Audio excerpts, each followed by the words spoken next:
Wave चली गई कि कहीं ना कहीं सेंट्रल गवर्नमेंट का, बीजेपी का आशीर्वाद है इंजीनियर रशीद और उनकी पार्टी पे। लोगों में ऐसा चलाया गया यहाँ की मेन स्ट्रीम पॉलिटिकल पार्टी से। देखिए, इनकी सबसे बड़ी प्रॉब्लम ये है कि ये जम्मू कश्मीर के लोगों को जो है ये मीरास समझते हैं। ये समझते हैं कि सिर्फ हमें ही हक है, हम ही जो है यहाँ पे राजनीति कर सकते हैं। वैसे हमारे प्लेटफॉर्म पे आज आप बता ही दीजिए, कोई अंदर से बीजेपी के साथ बातचीत हुई? आप देखिए, बीजेपी के साथ प्यार था ही कब? अच्छा, नहीं था, बिल्कुल नहीं था। 370 जाने के बाद, यानी कि 5 अगस्त 2019 के बाद आपको लगता है कि जम्मू कश्मीर का कुछ बेटरमेंट हुई है? 370 हटने के बाद पिछले 6 सालों की अगर हम खासकर बात करें, सिक्योरिटी के एतबार से अगर आप देखें, शायद एक सुधार आया थोड़ा सा। तो आप ये चीज मानते हैं ना कि पाकिस्तान का रोल यहाँ के हालात बिगाड़ने में रहा है? देखिए, वही तो मैं कह रहा हूँ। आप अपने आप को एक सेपरेटिस्ट लीडर मानते हैं या मेन स्ट्रीम? सेपरेटिस्ट लीडर हम मानेंगे हम अपने आप को, हम तो मेन स्ट्रीम। अच्छा, जिस वक्त उन्होंने बाइकआउट किया, हमने उस वक्त भी इलेक्शंस लड़े। हम सबको मेन स्ट्रीम में आना चाहिए, चुनाव लड़ना चाहिए, अपने आप को प्रूव करना चाहिए। हर किसी को चाहिए कि वो मेन स्ट्रीम में आए।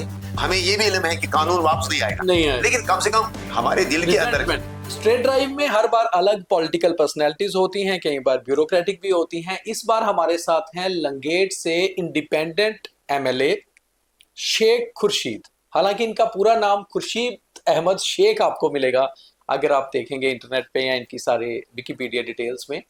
और ख़ास तौर पे एआईपी पार्टी, अवामी इत्तेहाद पार्टी की टिकट पे भी चुनाव इन्होंने लड़ा था, जो अपनी एक पार्टी बनाई थी। और बहुत जोर शोर था इस बार कि कश्मीर में एमपी बारामूला इंजीनियर अब्दुल रशीद, जिन्होंने जेल से बैठ के चुनाव लड़ा, चुनाव जीता भी, उमर अब्दुल्ला और सजाद लोन को हराया, कि आखिर उनकी पार्टी क्या कमाल करती है। मगर उनके छोटे भाई हैं एमएलए लंगेट, इन्होंने तो चुनाव जीता मगर इनकी पार्टी के बाकी लोग नहीं जीत पाए। आज स्ट्रेट ड्राइव में खुलकर सारी बात करेंगे कि आखिर अगली सियासत क्या है एआईपी की, और खास तौर पे शेख खुर्शीद फैमिली की।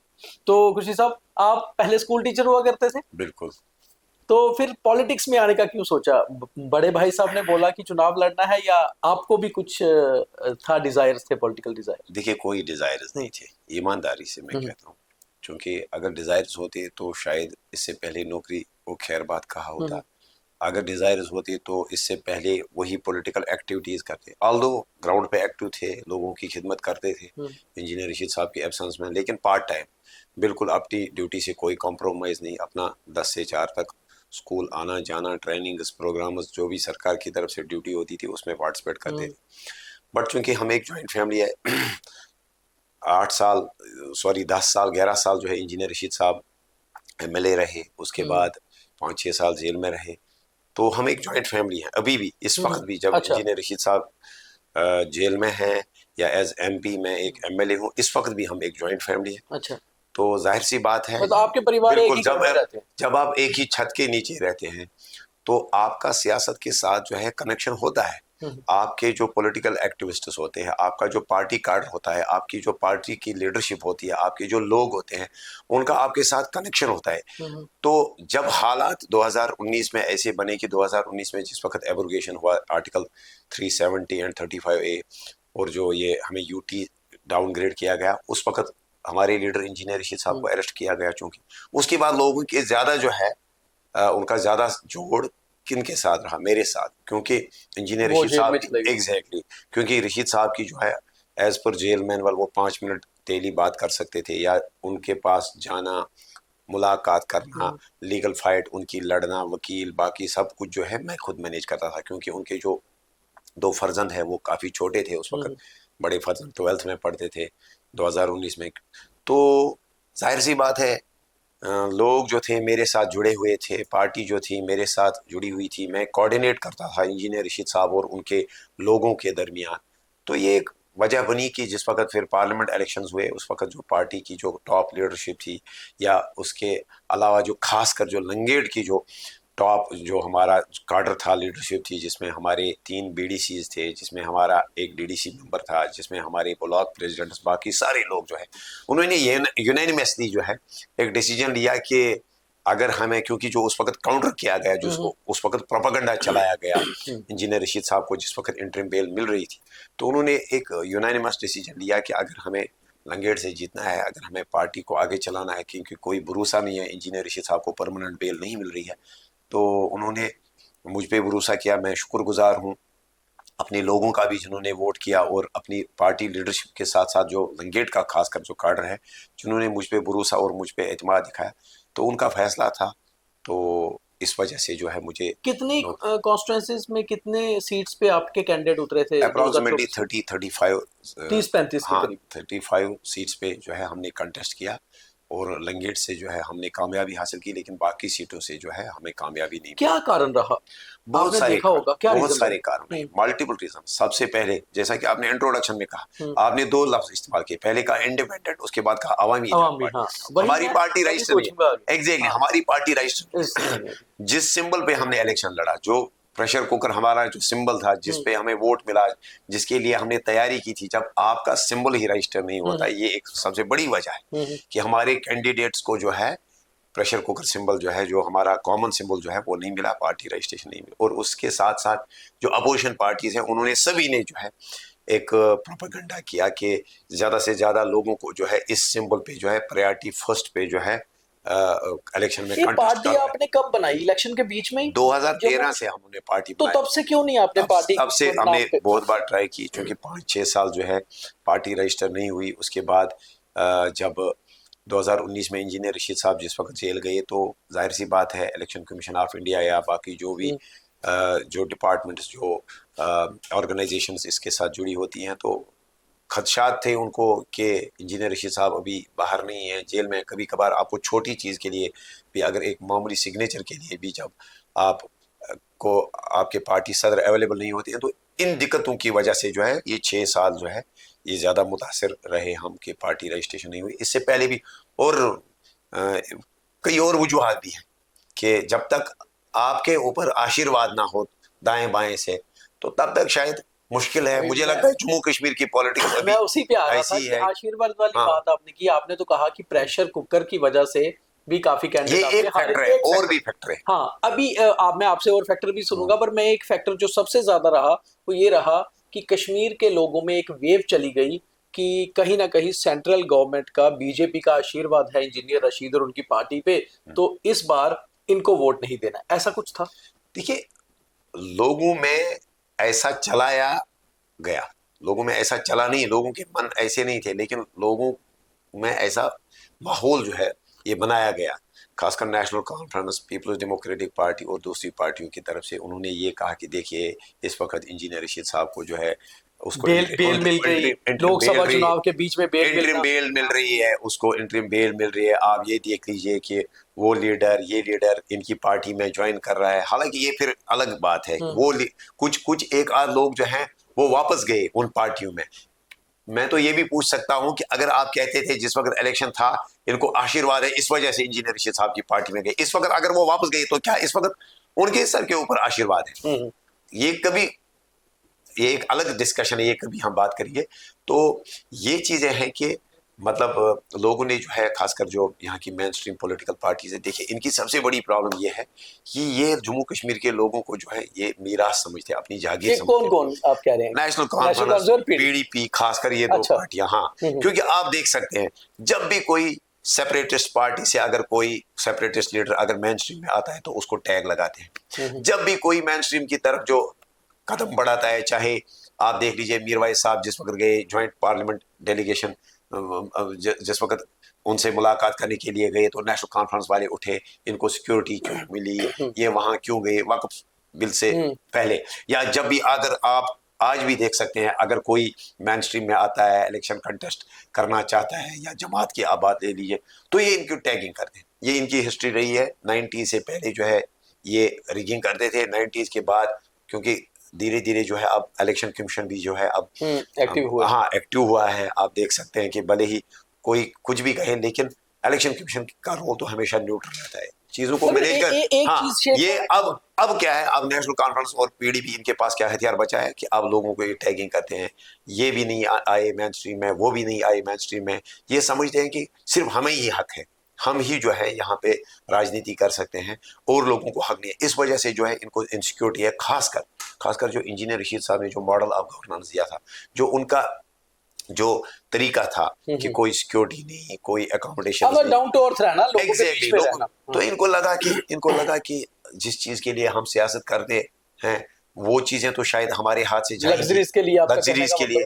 इनफैक्ट इतना इन्होंने अपने आप को विक्टिमाइज जो है पेश किया इन 6 सालों में, लेकिन जो लग्जरीज थी वो तो बराबर की थी, चाहे इनको एनएसजी कावर, चाहे इनको ये जेड प्लस सिक्योरिटी, चाहे गुपकार में रेजिडेंसेस, चाहे सरकारी गाड़ियां, ये चीजें तो इन्होंने जब अपने आप को अलगाववादियों से भी ऊपर जब इन्होंने पेश किया कश्मीरियों के बीच कि हमें जो है हम एलिनेटेड हैं, हमें दूर किया गया, फिर शेख साहब उस वक्त भी वोट क्यों दिया कश्मीरियों ने? नहीं, मैं वही फिर उन्हीं को जिताया, लोगों ने वोट दिया। शायद एक अच्छी मार्केटिंग इनको करनी आई उस वक्त, शायद इनका जो एक ये पार्टियां जो है खासकर नेशनल कॉन्फ्रेंस एक पुरानी पार्टी है, इनका कैडर है, इनके जो है ग्राउंड पे जो है मतलब एक्टिविस्ट्स हैं, वर्कर्स हैं, जिन्होंने सोशल मीडिया या दूसरे प्रोपेगेंडों का इस्तेमाल करके जो है इन्होंने उस वक्त जो है 2024 के असेंबली इलेक्शन, देखो असेंबली इलेक्शन हुए सितंबर में नेशनल कॉन्फ्रेंस मेजॉरिटी से जीती कश्मीर में, मगर उसके 3 महीने पहले जब जून में रिजल्ट आए लोकसभा इलेक्शन के, तो आपके बड़े भाई इंजीनियर रशीद ने तो उमर अब्दुल्ला साहब को हरा दिया। उस समय क्यों नहीं इनकी मार्केटिंग चली? मैं वही कहता हूँ, शायद उस वक्त जो है उस वक्त ये उतने प्रिपेयर्ड नहीं थे। दूसरा ये चीज कि आप उस वक्त भी देख लीजिए कि 2 सीटें उस वक्त भी उन्होंने 2 सीटें एनसी ने जीती, मगर बारामूला वैली में 2 सीटें इन्होंने जीती। और ऊपर से जो 2024 में जो असेंबली इलेक्शंस हुए, मैं वही कहता हूं कि एक फैक्टर मैंने आपको कहा कि शायद हम अच्छा कर सकते थे अगर पार्टी कॉमन सिंबल होता, पार्टी रजिस्टर होती। साथ ही साथ इन्होंने टैगिंग की, इन्होंने कहा कि नहीं एक हम ही हैं जो बीजेपी से दूर हैं, चाहे उस वक्त राहुल गांधी का यहाँ आके इनके साथ मुलाकात करना, चाहे उस वक्त जो है इनका वो डॉक्टर वो फॉर्जर्ड वीडियोस चलाना जिसमें इन्होंने कहा कि इंजीनियर रशीद साहब जेल में नहीं है, वो होटल में है। 1 डिजिट इन्होंने जो है वो फोर्ज किया था। 2024 को इन्होंने 2023 किया था, 4 को 3 किया था। तो इसके साथ साथ आपने देखा होगा कि बीजेपी का वो लेटर पैड चलाया कि इनको वोट कीजिए। मतलब ये चीजें थी जो इन्होंने जो है कुछ फैक्टर, और साथ ही साथ शायद मुझे जो लगता है शायद लोगों को उस वक्त ये लगा कि इंजीनियर रशीद साहब की पार्टी अभी जो है एक फ्रेश पार्टी है, अभी इनकी सिलेक्शन ऑफ कैंडिडेट्स या दूसरी कुछ चीज़ें जो है उतनी परफेक्ट नहीं है जितना कि नेशनल कॉन्फ्रेंस पे हम ट्रस्ट कर सकते हैं। शायद लोगों ने ये सोचा कि नॉर्थ तक ही सीमित है अवामी इत्तेहाद पार्टी, तो उन्होंने हमें बुरा शायद नहीं समझा, लेकिन उन्होंने हमसे अच्छा शायद नेशनल कॉन्फ्रेंस को समझा कि ये एक सिंगल मैंडेट दे के जो है हम कोई फ्रैक्चर्ड मैंडेट, हम कोई अलायंस वाली सरकार नहीं चाहते हैं। लोगों ने ये सोचा कि जहां सेंट्रल और साउथ कश्मीर में नेशनल कॉन्फ्रेंस ऑलरेडी है, वहां हम नॉर्थ कश्मीर में भी जो है नेशनल कॉन्फ्रेंस को ही कामयाब। वैसे हमारे प्लेटफॉर्म पे आज आप बता ही दीजिए, कोई अंदर से बीजेपी के साथ बातचीत हुई थी? नहीं, बीजेपी के साथ क्यों? अगर बीजेपी के साथ कोई बातचीत होती तो इंजीनियर रशीद साहब को परमानेंट बेल मिलती। Is simple. नहीं, वो तो कानून के हिसाब से मिलती है, पार्टी के हिसाब से। वही मैं कहता हूँ नहीं, at the end of day अगर कानून के हिसाब से मिला तब आप ये सवाल भी मुझे नहीं कीजिए कि इंजीनियर रशीद साहब उस वक्त बाहर निकले और उनकी कोई अंडरस्टैंडिंग। अच्छा, एक और चीज है, क्या ऐसा देखिए, आपको एक सीट मिली, जो अपनी पार्टी थी उनको एक भी सीट नहीं मिली। बिल्कुल। सजाद लोन पीपल कॉन्फ्रेंस 1 सीट मिली। गुलाम नबी आजाद की पार्टी को कोई सीट नहीं मिली। तो कहीं ऐसा तो नहीं है जिसके साथ बीजेपी का नाम जोड़ा उसको लोगों ने वोट नहीं किया? क्या लोग इतनी नफरत करते हैं बीजेपी से? ये तो है वैली में तो ये सबसे बड़ा फैक्टर रहा कि बीजेपी के साथ जिसका नाम भी जोड़ा गया उसको वोट। वो क्यों? वजह क्या? वजह ये चीज है कि जो सियासत कर रही है बीजेपी। अब आज आप देख लीजिए कि वक्फ कानून पास कराया, अमेंडमेंट्स की। वजह यह है कि बीजेपी जो है वो कश्मीरियों को जो है अपनाना नहीं चाहती है। अगर अपनाना चाहती तो असेंबली में एक डिबेट ही किया होता। वक्फ अमेंडमेंट बिल आने के बाद क्या बीजेपी के खिलाफ कश्मीर में नफरत और बढ़ेगी? नहीं, आप देखिए बीजेपी के साथ प्यार था ही कब? अच्छा, नहीं था, बिल्कुल नहीं था। अगर होता तो एक सीट, आम परिवार से अगर होता तो एक सीट मिलती, अगर होता तो एक सीट तो मिलती कम से कम। बहरहाल ये एक हकीकत है कि बीजेपी जो है ये जम्मू डोमिनेटेड पार्टी है। कश्मीर में जो है किसी लोग कमल के फूल को क्यों पसंद नहीं करते कश्मीर? मैंने यही कहा कि जो शायद मुझे लगता है कि जो कम्युनल पॉलिटिक्स खेली जा रही है, जो मुसलमानों को दूर किया जा रहा है, इस वजह से जो है बीजेपी को। मगर प्रधानमंत्री तो कहते हैं कि हम नया कश्मीर बनाएंगे और कश्मीर के हालात बेहतर करेंगे, कश्मीरियों को फायदा देंगे, और काफी सारे कश्मीरी तो मानते हैं कि कश्मीर के हालात बदलें। आप क्या मानते हैं वैसे एज ए एमएलए? हाँ, ये दो अलग अलग चीजें हैं। ठीक। सबसे पहले अगर हम प्रधानमंत्री की बात करें और बीजेपी की बात करें, अगर प्रधानमंत्री वाकई ऑनेस्ट होते ये कहने में और करने में, तो शायद मुझे लगता है मंत्रालय में, लोकसभा में, या जिस वक्त मैंडेट दिए गए लोकसभा के लिए, उस वक्त मुसलमानों को एक ठीक ठाक शेयर होता। तो आप देख सकते हैं कि कोई मिनिस्ट्री में नहीं है, तो कोई जीत के नहीं आए, वही नहीं, मैंडेट ही किसी को नहीं मिला। आप चेक कर सकते हैं मैंडेट किसको मिला, लोकसभा के लिए किसी को मैंडेट नहीं मिला। और वो लड़े नहीं लोकसभा में तो बीजेपी ने किसी को मैंडेट नहीं दिया। अच्छा, उसके बाद आपको लगता है देना चाहिए था? हाँ, देना चाहिए था, जाहिर सी बात है। अब हम एक कश्मीर से कैंडिडेट उतारना चाहिए था। नहीं, कश्मीर से ही नहीं, मैं थ्रू आउट इंडिया की बात है। हाँ, जाहिर सी बात है, हम एक सेक्युलर कंट्री है यहाँ पे। बिल्कुल, अगर हमारी पार्टी अगर कल को जम्मू प्रोविंस में अगर हम अपना स्ट्रक्चर बनाएंगे तो हमें सिर्फ ये मुस्लिमों तक महदूद नहीं रखना है। आप देख सकते हैं कि हमने हमारे कैंडिडेट्स को भी जोड़ा, हम हिंदू सिख सबको जोड़ा। हाँ, आप देख लीजिए कि हमारे जो जिन कैंडिडेट्स ने लंगेट को छोड़ के असेंबली इलेक्शंस में अच्छा किया, उनमें डाल के हमारे जो कैंडिडेट हैं डॉक्टर हरबख्श सिंह, उन्होंने अच्छा किया। मुश्किल से 1500-1800 वोट से जो है वो पीछे रहे। तो जाहिर सी बात है, मतलब हर किसी मजहब, हर किसी समुदाय, हर किसी सेक्ट के लोगों को जो है पार्टी में इंक्लूड करना चाहिए। जहां तक जो आपके सवाल का जो दूसरा पहलू था कि कश्मीर में हालात, कश्मीर के हालात कैसे देखते हैं? देखिए, इसमें कुछ चीजें हैं कि बिल्कुल ऑनरेबल प्राइम मिनिस्टर साहब ने या होम मिनिस्टर साहब ने एक कोशिश की कि करप्शन जो जम्मू कश्मीर में था इसको ख़त्म किया जाए, या एक कोशिश की जाए कि यहाँ भी जो है चीज़ें सही हों, लेकिन सिंसियरिटी उनमें भी नहीं थी। At the end of day आप पूछेंगे क्यों?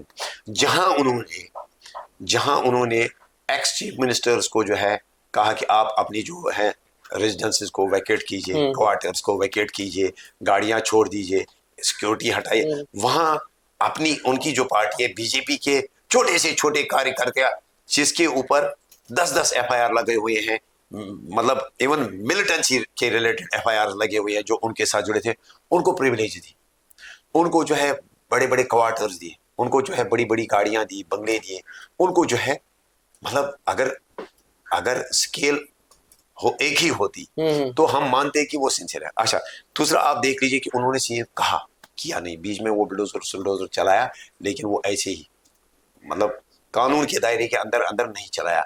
अगर आज ये कहते हैं कि वक्त में दांधलियां हुई है तो एहतसाब नहीं हुआ। अगर ये कहते हैं कि फलाना जगह इधर एसपीओज, जेके बैंक या दूसरे डिपार्टमेंट्स में जो है अपॉइंटमेंट के वक्त जो है दांधलियां की गई, लेकिन आप बताइए किस एक शख्स को, किस एक पॉलिटिशियन को, किस एक ब्यूरोक्रेट को जो है आपने उसको अकाउंटेबल बनाया? तो ये सवाल है। अगर प्रैक्टिकली कुछ किया होता, आप रोशनी एक्ट की बात कीजिए, आप ये बात कीजिए कि एलओपी साहब आके असेंबली में कहते हैं धांधलियां हुई, वो हुआ, ये हुआ, लेकिन आप बताएं एक जगह आप दिखाइए कि कोई एफआईआर लॉन्च हुई हो, एक जगह आप दिखाइए कि कोई कार्रवाई हुई हो। तो लिहाजा कहने और करने में जो है काफी फर्क रखा उन्होंने। शायद अगर वो सिंसियर होते तो उन्होंने कोई कार्रवाई की होती, लेकिन वो भी कभी ना कभी हमें लगता है कि डिलेमा में ही होते हैं कि कहीं ऐसा ना हो कि फ्यूचर में जो है हमें पीडीपी और या एनसी के साथ कोई इक्वेशन बनानी पड़े। 370 जाने के बाद, यानी कि 5 अगस्त 2019 के बाद, आपको लगता है कि जम्मू कश्मीर का कुछ बेटरमेंट हुई है, जम्मू कश्मीर आगे बढ़ा है, या आप मानते हैं कि नहीं? देखिए, वही मैं कह रहा हूँ कि 370 हटने के बाद पिछले 6 सालों की अगर हम खासकर बात करें, सिक्योरिटी के एतबार से अगर आप देखें शायद एक सुधार आया थोड़ा सा, लेकिन एक होता है ऑर्गेनिक सुधार आए और दूसरा होता है कि ज़बरदस्ती डर की बुनियाद पे आप डराते हो लोगों को, आप पीएसए लगाते हो, आप एम्प्लॉयज़ को टर्मिनेट करते हो, आप जाके जो है यूएपी एफआईआर्स लगाते हो, वो एक अलग चीज़ है। अगर आपको सुधार लाना है तो आप लोगों के माइंड सेट्स को बदलिए।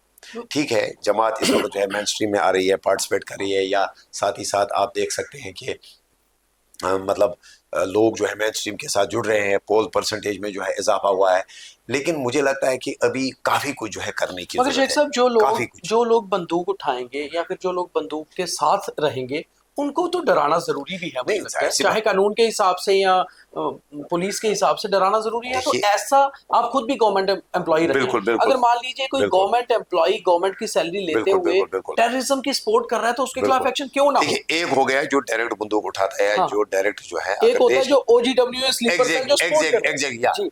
दूसरा होता है कि आप किसी गवर्नमेंट एम्प्लॉय को, कि मेयर जो है किसी SHO की वेरिफिकेशन के बुनियाद पे, या DIB के जो आपके जो दूसरी एजेंसीज के जो लोग होते हैं नीचे जो होते हैं, उनकी रिपोर्ट के बुनियाद पे आप किसी को टर्मिनेट करते हो। नहीं, वो तो रिपोर्ट तो वही देंगे नहीं ना, नहीं, वही वेरिफिकेशन तो वही वही वही करेंगे। मैं कह हाँ। आप उसे कोई, देखिए लॉ ऑफ द लैंड क्या कहता है, कम से कम उसे एक फेयर चांस मिलना चाहिए कि वो अदालत में जाए, अपना अपना डिफेंस पेश करे, अपने अपनी इनोसेंस को प्रूव करे। आप खुद देख सकते हैं कि हमारे देश का कानून कहता है, सुप्रीम कोर्ट की एक जजमेंट आई हालिया दिनों में कि अगर कोई कन्विक्टेड भी होगा, अगर उसको भी एक मौका दिया अगर जाएगा। कोई कन्विक्टेड नहीं, जी, हाँ। उसका कन्विक्शन, क्रिमिनल केस में कन्विक्शन सिर्फ एक वाहिद एक जो है रीजन नहीं हो सकता है कि आप किसी को टर्मिनेट कर सकते हैं। तो यहाँ पे लोग एक्यूज्ड हैं, यहाँ पे लोग जो है मेयर जो है उनके खिलाफ FIR है, कोई जो है आप देख लीजिए जो टर्मिनेट हुए उनमें से मेजॉरिटी जो है वो एक्यूज्ड है, कन्विक्टेड नहीं है, या जिनके खिलाफ जो है सिर्फ रिपोर्ट की बुनियाद पे जो है उनको तो टर्मिनेट अगर किया प्रूव गया। हो जाएगा वो साफ है तो नहीं, शायद नौकरी वापस आ जाएगी इनकी। लेकिन जिस तो कानून के प्रूव तहत, करना होगा जिस ना। कानून के हाँ। तहत उनको टर्मिनेट किया जा रहा है उसमें उनके पास कोई प्रोविजन नहीं है कि वो कोर्ट नहीं जा सकते। UAPA में नहीं है वो। UAPA नहीं, जो स्पेशल क्लास है जिसके तहत जो है उनको ये टर्मिनेट किया जा रहा है। तो लिहाजा मेरा ये मानना है कि आप जो है, अगर आप ये दावा कर रहे हैं कि नहीं यहाँ सब कुछ ठीक हो गया, तो शायद आप देख सकते हैं कि जम्मू में भी जो है मिलिटेंसी के ग्राफ में थोड़ा सा इजाफा हुआ, यहाँ किलिंग्स हुई। हालांकि मैं पर्सनली या हमारी पार्टी की तरफ से हम बिल्कुल कड़े अल्फाजों में मजम्मत करते हैं, हम वायलेंस के खिलाफ हैं, हम वायलेंस के साथ नहीं, हमने कभी वायलेंस का साथ नहीं दिया होगा। मगर हम देखिए चाहते हैं, एक और चीज है, जैसे आप कह रहे हैं जम्मू में, बिल्कुल आप बिल्कुल ठीक कह रहे हैं, हम भी यहाँ जम्मू में इतनी देर से जर्नलिज्म कर रहे हैं, यहीं रहते हैं। जम्मू में पिछले कुछ महीनों में टेररिज्म बढ़ा है, और उसका कारण है पाकिस्तान से इन्फिल्ट्रेशन हो रही है। तो आप ये चीज मानते हैं ना कि पाकिस्तान का रोल यहाँ के हालात बिगाड़ने में रहा है? ये वही तो मैं कह रहा हूँ कि अगर एक तरफ से हम दावा करते हैं कि 370-35 से हटाने के बाद जो है यही एक वजह थी कि जिसकी वजह से टेररिज्म यहाँ नहीं रुक रहा था, जिसकी वजह से पाकिस्तान जो है अपनी प्रॉक्सीज को, या यहाँ पे जो है ये आप दावा करते हैं कि उनको आप यहाँ खड़ा कर सकते थे, तो उनके हैंडलर्स यहाँ होते थे।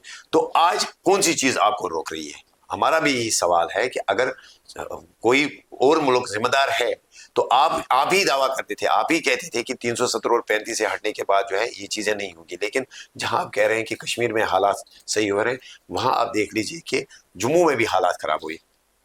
आप अपने आप को एक सेपरेटिस्ट लीडर मानते हैं या main stream leader? Separatist leader कहाँ मानेंगे हम अपने आप को? हम तो mainstream है। हमने तो उस अब वक्त ये हमने इसीलिए हमने इसके साथ यही तो दूसरा अलमिया सवाल। है, यही तो हाँ। अलमिया है। हमने उस वक्त भी इलेक्शंस में हिस्सा लिया जिस वक्त नेशनल कॉन्फ्रेंस ने, PDP ने, दूसरी पार्टियों ने जिस वक्त लोकल बॉडीज इलेक्शन बाइकॉट किए, अच्छा, जिस वक्त उन्होंने बाइकॉट किए, वो कहते थे कि बड़े इलेक्शन लड़ना जो है ये जायज है, ये सही है, पार्लियामेंट इलेक्शन आप लड़िए, असेंबली इलेक्शन आप लड़िए, लेकिन पंचायत और लोकल बॉडीज इलेक्शन आप मत लड़िए। जिस वक्त उन्होंने बाइकआउट किया, हमने उस वक्त भी इलेक्शन लड़े। हम मानते हैं कि अगर हम मेन स्ट्रीम में, अगर हम जमहूरियत में यकीन रखते हैं, छोटे इलेक्शन से लेके बड़े इलेक्शन तक जो है आपको पार्टिसिपेट करना चाहिए। वही मेरा सवाल इसलिए इससे आगे बढ़ता है कि कश्मीर में 11 सेपरेटिस्ट ऑर्गेनाइजेशंस हैं जिन्होंने अब मेन स्ट्रीम में आने की बात बोली है। तो आपको लगता है कि सबको मेन स्ट्रीम में आना चाहिए, चुनाव लड़ना चाहिए, अपने आप को प्रूव करना चाहिए? बिल्कुल 100% हर किसी को चाहिए कि वो मेन स्ट्रीम में आए। जैसे हम असेंबली में आके कोशिश करते हैं कि अगर कोई भी मुद्दा, कोई भी मसला हो तो हम उठाने की कोशिश करते हैं। लेकिन साथ ही आप ये चीज भी देख लीजिए कि अगर आप एक तरफ से दावत दे रहे हैं, अगर आप एक तरफ से कह रहे हैं कि हम हर किसी को दावत दें कि आप मेन स्ट्रीम में आइए, लेकिन मेन स्ट्रीम में आके हम क्या डिलीवर कर सकते हैं? मेन स्ट्रीम का रोल भी फिर ऐसा होना चाहिए कि जो लोगों की बात करे। मेन स्ट्रीम में आके अगर आप डेली वेजर्स का मसला हल नहीं कर सकते, मेन स्ट्रीम में आके अगर आप एक डिबेट नहीं कर सकते हैं असेंबली में आके, मेन स्ट्रीम में आके अगर आप प्रेशर में आते हैं, अगर आप डिक्टेशंस लेते हैं, अगर आप एक अंडरस्टैंडिंग करते हैं पार्टियां आपस में, तो फिर मेन स्ट्रीम की रेलेवेंस खत्म होती है और उन लोगों को कैसे हम इनकरेज करें? तो इसी वजह से हम क्यों जोर देते हैं? पर्सनली अगर आप मुझसे पूछेंगे तो मैं इसी वजह से जोर देता हूं असेंबली में आके कि आप डिबेट कीजिए। अगर हमने एडजॉर्नमेंट की तो आप वक्त पे बहस कीजिए, कुछ नहीं होगा, किसी को पकड़ के नहीं ले जाएंगे। और हमें ये भी इल्म है कि कानून वापस नहीं आएगा, नहीं है, लेकिन कम से कम हमारे दिल के अंदर रिजेंटमेंट, रिजेंटमेंट, जमहूरियत की यही खूबसूरती है, जमहूरियत की यही ब्यूटी है। शायद उन चीजों से अगर बहस होती, अगर रेजोल्यूशन बिल्स अगर हम टेबल करते उनमें बहस होती, वोटिंग होती, शायद तब जाके इफेक्टिवली जो है हम 10 और मेन स्ट्रीम पार्टियों को बोलते कि आप भी मेन स्ट्रीम में आओ। अब वो वहां साइड में बैठे हुए हैं, वो देख रहे हैं कि अगर सेपरेटिज्म का स्कोप खत्म हो गया, अब अगर यहां सेपरेटिज्म नहीं चलेगा, लेकिन मेन स्ट्रीम में जाने से भी वो कतराते हैं, 10 बार सोचते हैं कि नहीं, वहां की हालत भी सही नहीं है। तो लिहाजा हमारी गुजारिश ये होगी, जो भी all those people who are at the helm of affairs, Sheikh साहब, आम कश्मीरी आपकी अपनी कॉन्स्टिट्यूंसी का हो या श्रीनगर का, सेंट्रल कश्मीर का हो या साउथ कश्मीर का, आम कश्मीरी की क्या सोच है इस समय, क्या सोच रहा है वो जम्मू कश्मीर को आम लेकर? कश्मीरी की ये सोच है, अगर ईमानदारी से आप मुझे बिल्कुल पूछें, बिल्कुल ईमानदारी ईमानदारी से से। मैं कहूँ कि सबसे पहले जो यहाँ जो इलेक्शन हुए, खासकर मैं कश्मीर की बात करूं, जम्मू में किस तरह का वोट मिला, किस तरह का मैंडेट मिला, वो एक अलग बात है, मुझे शायद उस बारे में ज्यादा इल्म नहीं है, लेकिन कश्मीर में जो लोगों ने वोट दिया, जो एक वजह भी है कि क्यों नेशनल कॉन्फ्रेंस को ही सिर्फ दिया, वो ये है कि लोग चाहते हैं कि सियासी मुद्दों पर बात हो। लोग चाहते थे कि 370 और 35A के खिलाफ जो है हम एक रेजोल्यूशन पास कराएं और एक मैसेज दे दें कम से कम सेंट्रल गवर्नमेंट को। लोग चाहते हैं कि स्टेटहुड के हवाले से एक हम लड़ के स्टेटहुड लें, हम सेंटर को कहें कि हम भीख नहीं मांग रहे हैं। अगर आप ही ने कहा कि हम आपको जो है बिहार और यूपी के बराबर बनाएंगे, लेकिन आपने तो हमारा हाल पौंडीचेरी से भी बदतर कर दिया। तो लोग ये जानना चाहते हैं, लोग ये चाहते हैं कि जो सरकार ने वादे किए, चाहे बिजली के हवाले से, चाहे रोड्स के हवाले से, चाहे पावर प्रोजेक्ट्स की वापसी के हवाले से, चाहे डेली वेजर्स की रेगुलराइजेशन के हवाले से, चाहे 5 लाख जॉब्स देने के हवाले से, चाहे यहाँ अमन के हवाले से, तो उन चीज़ों में जो है आम लोग चाहते हैं कि उन चीज़ों पे जो है सरकार उन वादों को पूरा करे। आम लोग चाहते हैं, बिल्कुल आम लोग अमन चाहते हैं, बिल्कुल आम लोग चाहते हैं कि तरक्की हो, लेकिन साथ ही साथ आम लोग ये भी चाहते हैं कि वो डिग्निटी से रहें, उनके रिलीजियस मामलात में मुदाखलत ना हो। आम लोग ये भी चाहते हैं। मैं तो कहता हूँ असेंबली में शायद अगर हम, जैसा आपने देखा होगा कि इंजीनियर बिल्कुल रशीद साहब के बिल्कुल, हाँ। खिलाफ जो है वहां पार्लियामेंट में कहा गया कि आपने कांग्रेस के खिलाफ बोला। कांग्रेस ने जो गलतियां की हैं या इससे पहले जो अलायंस ने गलतियां की है, इस वक्त वक्फ को डिफेंड करने के लिए हम उनकी गलतियों को माफ नहीं कर सकते हैं। लेकिन मैंने फिर थोड़ा सा यहाँ अगर आप असेंबली में देखिए, मैंने बिल्कुल देखा। शायद कम ही काउंटर किया नेशनल कॉन्फ्रेंस और कांग्रेस को, इनके अलायंस को, लेकिन ये तो हकीकत है कि आम लोग चाहते हैं कि अगर करप्शन हुई, अगर धांधलियां हुई, उनको जो है एक्सपोज किया जाए और इस वक्त जो है एक फेयर सिस्टम चले, चाहे रिक्रूटमेंट के हवाले से, चाहे एडमिशन्स के हवाले से। आम लोग ये चाहते हैं कि अगर आप रिजर्वेशन की बात करते हैं उसको रैशनलाइज कीजिए। ये जम्मू कश्मीर का जो, खासकर कश्मीर का जो पढ़ा लिखा नौजवान है, जो वो ये चाहता है कि उसको जो है अपना हक मिलना 6 चाहिए। साल तक हम Jammu Kashmir lieutenant governor rule पे चल रहा था, अभी पॉपुलर गवर्नमेंट आई है, क्या लोग थोड़े से खुश हुए हैं सरकार बनने से, सरकार आने से? और उमर अब्दुल्ला साहब का काम कैसे देखते हैं आप 6-7 महीने लोग लोग लोग खुश थे कि इलेक्शन हो, का? लोग इस चीज से खुश थे कि इलेक्शन हो गए, हाँ, लेकिन लोगों की उसके बाद एक्सपेक्टेशंस क्या थी? आज लोग खुश नहीं है। वो रीजन आज क्या है? आज लोग खुश नहीं है। इसमें रीजन ये है कि लोग डेवलपमेंट चाहते थे, लोग चाहते थे कि उनकी सियासी एस्पिरेशंस की बात हो, लेकिन अनफॉर्चुनेटली इस वक्त जो गवर्नमेंट है, ना ही तो डेवलपमेंट के मुद्दे पे जो है वो कामयाब हुई, और ना ही जो सियासी वादे उन्होंने किए थे उस पर जो है उन्होंने कोई बात की, ना ही तो वो स्टेटहुड वापस ला सके, ना ही वक्फ या 370 के हवाले से वो कोई रेजोल्यूशन ला सके, और ना ही वो 200 यूनिट बिजली से लेके जो 5 लाख का रोजगार उन्होंने पैकेज का वादा किया था उस पर जो है मतलब आप मानते हैं फेल हो गए उमर फेल अब्दुल्ला? है, 100% फेल है। आप खुद देख सकते हैं, आप सोशल मीडिया पे जाके चेक कीजिए, आप देख लीजिए। आम लोग तो अब इस चीज से भी नाराज है कि कम से कम अगर ये कुछ डिलीवर कर पाते या ना कर पाते, कम से कम ये बात करते, एक कोशिश करते, कम से कम। आप देख सकते हैं कि 3 दिन जो है, जो दूसरा जो ब्रेक के बाद जो असेंबली शुरू हुई, 3 दिन सीएम साहब हाउस में ही नहीं थे। सीएम साहब हाउस में ही नहीं आए, उन्होंने कोई जवाब ही नहीं दिया। चलिए ठीक है, उन्होंने कहा कि मैं वहां गया, मुझे जो है एक एज अ चीफ मिनिस्टर मुझे होम जाना था, मिनिस्टर साहब के साथ मुलाकात करनी थी, उनको रिसीव करना था, मुझे माइनॉरिटी मिनिस्टर साहब को मिलना था, ठीक है, लेकिन उसके बाद उनको चाहिए था कि वो हाउस में आते।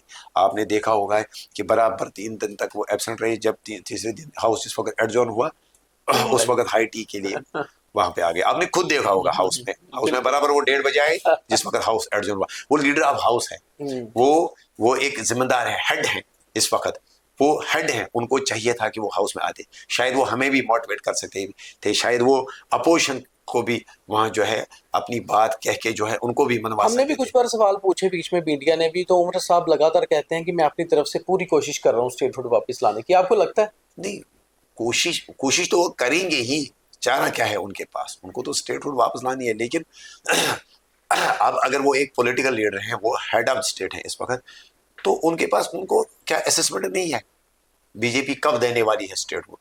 6 महीने तक देने वाली है, 1 साल तक या 5 साल तक? उसी अकॉर्डिंगली, उसी हिसाब से वो तैयारी तो कर सकते हैं। बेस्ट जो उनके पास था, उनके पास एक बार्गेनिंग पावर था। जिस वक्त उनको लोगों ने 45 सीट दी, जिस वक्त उनको मेजॉरिटी दी, उनको किसी के पास जाने की जरूरत नहीं थी।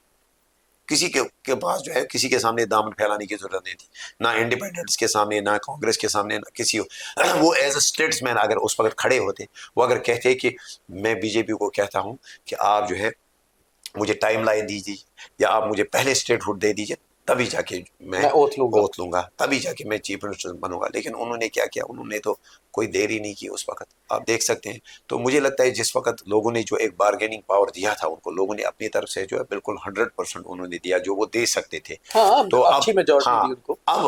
अब उन तक था कि वो किस तरह से। बिना स्टेटहुड के भी तो सरकार काम कर सकती है, जरूरी नहीं है कि स्टेटहुड आएगी तो ही काम करना है।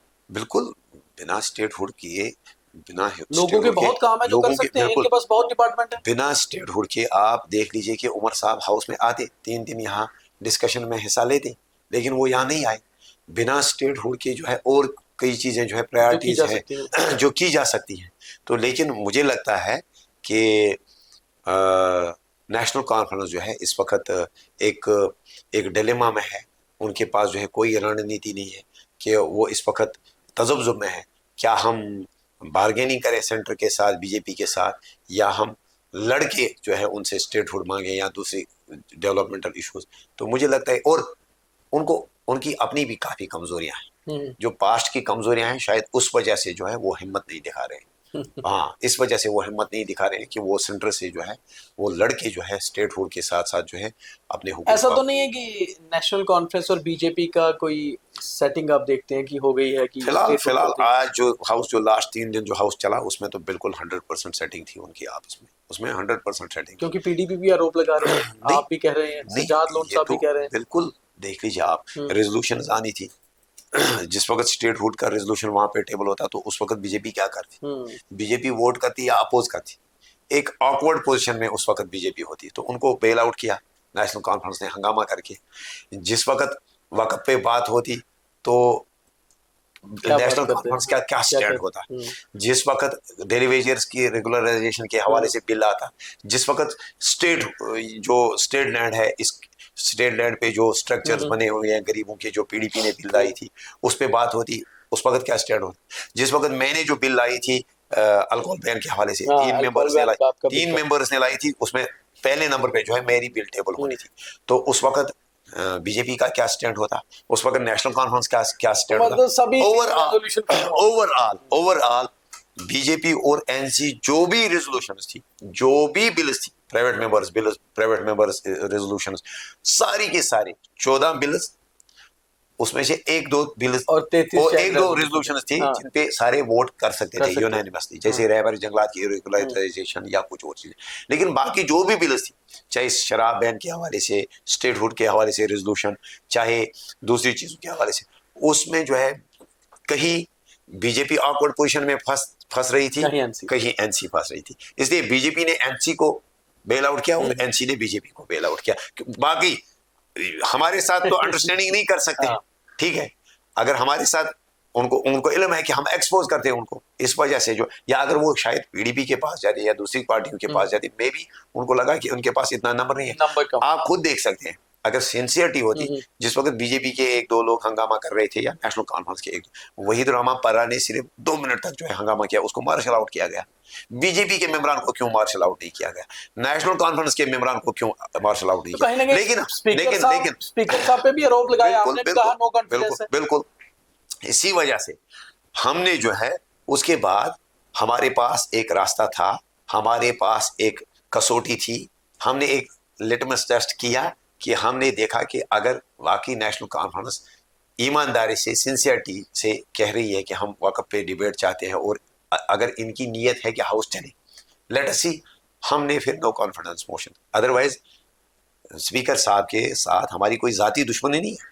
हम सबसे ज्यादा अगर रेस्पेक्ट करते हैं जाती तौर, अगर आप मुझे पूछेंगे तो नेशनल कॉन्फ्रेंस में apart from being speaker, speaker होने के अलावा भी अगर आप मुझे पूछेंगे तो सबसे ज्यादा अगर रेस्पेक्ट है तो मेरे दिल में ऑनरेबल स्पीकर साहब के लिए, अख्तर साहब के लिए। लेकिन हम ये जानना चाहते थे कि क्या नेशनल कॉन्फ्रेंस वाले जो उछलते हैं कूदते हैं, हमने तो ये भी ऑप्शन दिया था कि आप रिटायर हो जाइए, आप रिटायर हो जाइए एक दिन के लिए। अगर नेशनल कॉन्फ्रेंस की नीयत साफ होती तो वो उनके पास ऑप्शंस ही ऑप्शंस थे, वो डिबेट कर सकते थे, वो डिस्कशन कर सकते थे, वो रेजोल्यूशंस को टेबल कर सकते थे।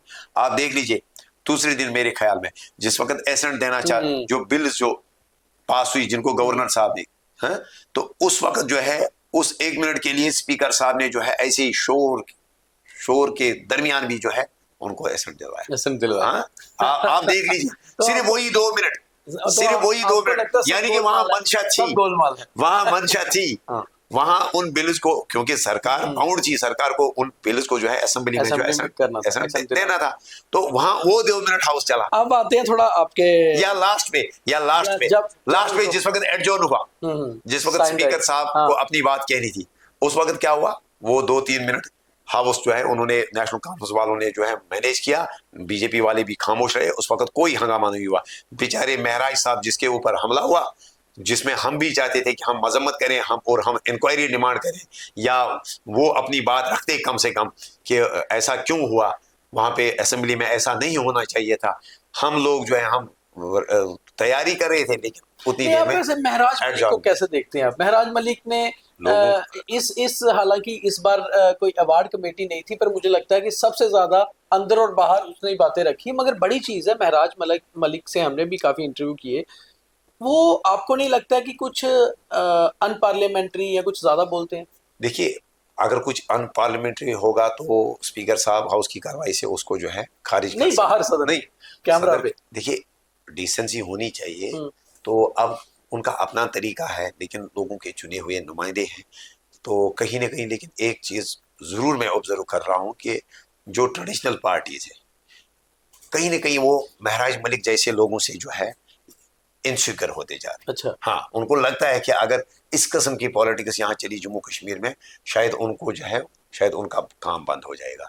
तो अच्छा कर रहे हैं, लोगों की बात उठा रहे हैं, जिस चीज़ के लिए उनको लोगों ने मैंडेट दिया है।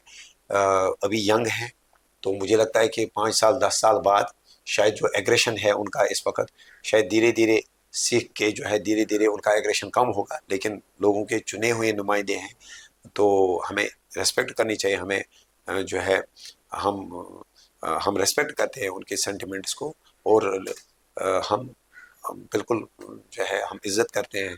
मगर किसी रिलीजन पर ये बात कहना कि हिंदू तिलक लगाकर करप्शन करता है या हिंदू शराब पीता है, ऐसी चीजों से मुझे लगता है मैच्योर पॉलिटिशियन को बचना चाहिए। हाँ, बचना चाहिए, लेकिन साथ ही साथ आप ये भी देख लीजिए कि उनकी मंशा क्या थी जिस वक्त वो ये बात कर रहे थे। मुझे लगता है कभी कभार क्या होता है कि आउट ऑफ कॉन्टेक्स्ट भी आप चीज़ों को लेते हैं, तो लेकिन बीजेपी को साथ ये भी देखना चाहिए ना, जहां उनको एक छोटी सी बात से इतना दुख होता है, वहां मुसलमानों को, या हम वहां 60 मेंबर्स थे, 55 मेंबर्स थे जो मुस्लिम हैं, तो हमारा जो गुस्सा वक़्फ़ को लेके है वो भी तो जायज़ था। फिर तो वो तो स्पीकर एनसी के ही थे, नहीं वो कराना था। हमने तो उस पे अपनी बात रखी। लेकिन आप ये देख लीजिए, बीजेपी जो है, बीजेपी के पास जो है डिलीवर करने के लिए है नहीं कुछ। आप देख लीजिए कि अगर यहाँ हालात ख़राब है, उसके लिए डायरेक्ट जिम्मेदार कौन है? बीजेपी है, क्योंकि उसके लिए स्टेट गवर्नमेंट का कोई रोल नहीं है। आप ये देख लीजिए कि अगर वो कहते हैं डेली वेजेस रेगुलर नहीं हुए, अगर वो कहते हैं कि 10 साल तक वो मसला, ये मसला डेवलपमेंट के हवाले से, रेगुलराइजेशन के हवाले से पड़ा हुआ है, उसमें हर कोई उनके ऊपर उंगली उठाता है कि 5 साल 4 साल तो आपकी हुकूमत थी कोalition में, उसके 6 साल बाद जो डायरेक्टली आप रूल कर रहे थे। तो इस वजह से जो है वो लोगों के मसाइल जो है उनसे डाइवर्ट करना चाहते हैं आवाम को, और वो इसी वजह से जो है ज़्यादातर जो है कहते हैं तिलक लगा के, या महराज साहब के ऊपर जो है इल्ज़ामात लगा के, या कभी कभार जो है कभी कल आपने देखा होगा कि LOP साहब ने कहा कि जहादाइजेशन, ये अल्फाज इस्तेमाल करना, मुझे लगता है ये मुद्दों से जो है। अब बात करते हैं शेख साहब आपके बड़े भाई साहब की, जो MP भी हैं, इंजीनियर रशीद बारामूला से। जेल में बैठ के एक MP काम कर पाता है क्या? बिल्कुल कर पाता है, बिल्कुल कर पाता है। लेकिन एक चीज़ है कि जेल जाने से पहले 1 महीने जितने उन्होंने मीटिंग्स की, जितने उन्होंने रिव्यूज़ किए, जितना उन्होंने तैयारी की कि किस तरह से जो है एक पार्लियामेंट मेंबर को काम करना चाहिए और मुझे क्या करना है 5 साल तक, मैं वो सुख से और दावे से कह सकता हूँ कि 5 साल तक जो जम्मू कश्मीर के जो बाकी 5 MPs हैं, 4 MPs हैं, वो उतना काम नहीं कर पाएंगे। और बाकी जो जो उनका जो MP लेड्स फंड है वो रिलीज हुआ, उस पे जो है हम देख रहे हैं कि किस तरह से जो है उसकी वर्क्स जो है वो एग्जीक्यूट हों।